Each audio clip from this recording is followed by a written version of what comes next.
ની આજુબાજુમાં અમદાવાદથી જે ચંડોળા તળાવ જે ડિમોલેશન કર્યું એ ત્યાંના બહેરામપુરા આજુબાજુના જોહાપુરાના વિસ્તારના મુસ્લિમોને જે સ્લમ પરિવારો જે છે એ લોકોને ષડયંત્રપૂર્વક અહીંયા ખેડા અને માતરની નજીકના ગામોની અંદર સ્થાપિત કરવા માટેનું એક ફૂલ પ્રૂફ પ્લાનિંગ તહત એક ચાલી રહ્યું છે, જે ધ્યાને આવ્યું.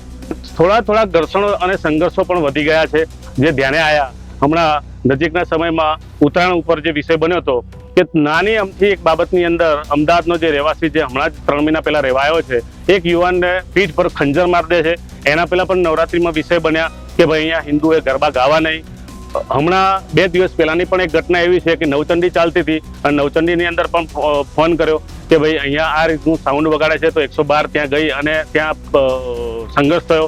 એટલે કહેવાનો મતલબ કે જ્યાં હિન્દુ સમાજ રહે છે ત્યાં 5-15 જે મુસ્લિમ આવીને ત્યાં વસે છે, એના લીધે એક માહોલ બગડે છે. એ બિલ્ડરો હિન્દુના નામે જગ્યા લે છે.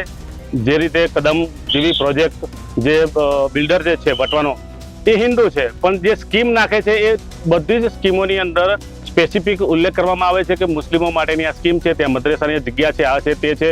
એટલે એક ખૂબ ધ્યાને આવ્યું. માતરની નજીકના જે ગામ છે એ ગામની અંદર પણ જે મુસ્લિમ જે અમુક જે પરિવારો છે એ પોતાની પર્સનલ ખેતીની જમીન પર પ્લોટિંગ કરીને પણ ત્યાં આગળ એક ગેરકાયદેસર રીતે પણ વસવાટ કરવાનું પણ એ લોકો સુનિયોજિત પ્લાન કરીને પ્લોટિંગ પણ આપે છે, જેના લીધે ત્યાં ડેમોગ્રાફી આખી ચેન્જ થઈ જાય એ પ્રકારની અત્યારે સ્થિતિ પણ ઊભી થઈ છે. હવે આ હિન્દુ ત્યાં એવી સ્થિતિમાં આવી જશે કે પલાયન કરશે, કારણ કે સરકાર, પ્રશાસન અને રાજનેતાઓ જો ધ્યાન નહીં આપે તો સ્થિતિ એવી બનશે કે હિન્દુ એક સહિષ્ણુ છે. વારે ઘડી આવી જો ઘટના બનશે તો ગામની અંદરથી પલાયનની સ્થિતિ ઊભી થશે.